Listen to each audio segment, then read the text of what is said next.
Hello everyone. Today I'll walk you through my answers to the question 3 of the 2017 final exam.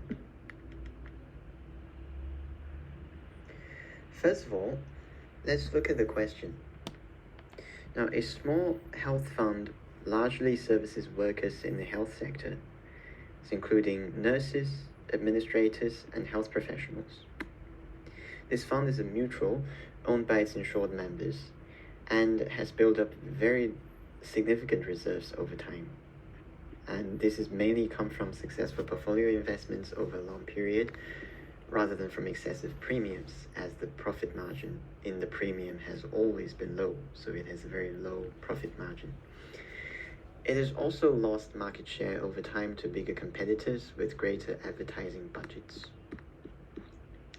And now the board has come to the conclusion that the reserves are unnecessarily large and want to develop plans to reduce them. Then we asked the following questions. So in question A, we asked to give possible reasons why directors may want to reduce the reserves. In part B, we were asked, we're given a scenario where two of the directors, both of whom are also part-time university academics, have suggested that the company should make a significant donation to medical research, as most members work in the health sector. Now, we asked to explain whether making such a donation is consistent with the duties of the directors at the company. Question C asks us to set out the other options to reduce the reserves that the company might follow and give a summary of the arguments for the for and against each.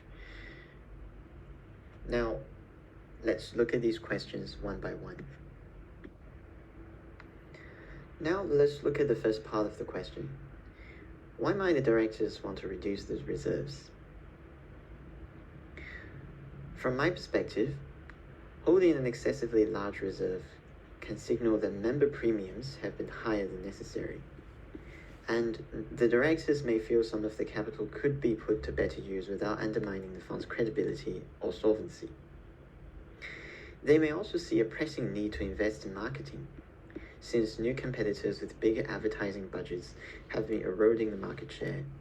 So redirecting part of the reserves into targeted campaigns could help the fund regain visibility.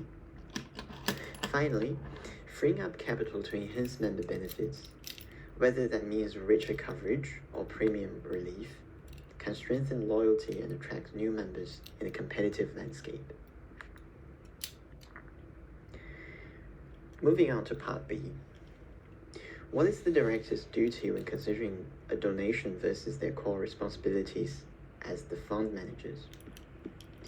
Now, the board's primary obligations is to safeguard the fund's financial health and deliver value to the member owners. A large charitable gift, while well-intentioned, doesn't directly support profitability or member benefits, and could even conflict with the fiduciary duties. In my view, the director should focus on initiatives that clearly advance the fund's stability and the members' interests, rather than doing something that might be a result of the conflict between the academic interest and the company's profit.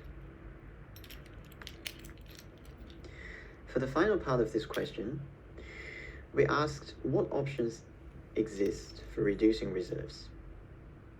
One path is to boost the advertising budget. Investing in a strong campaign can help win back market share, though it requires careful targeting to justify the cost.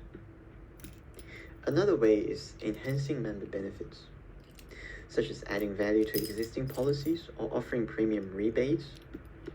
This directly rewards members, but must be balanced against solvency considerations. Lowering premiums is the third option, which immediately benefits members and improves competitiveness, but narrows margins. We could also explore expanding the investment portfolio into higher yield asset classes, accepting greater risk for potentially greater returns. Lastly, allocating some reserves to employee benefits can improve staff motivation and service quality, though it too comes at the cost of members. This is the end of my answer. Thank you all for listening, and good luck with your final exams.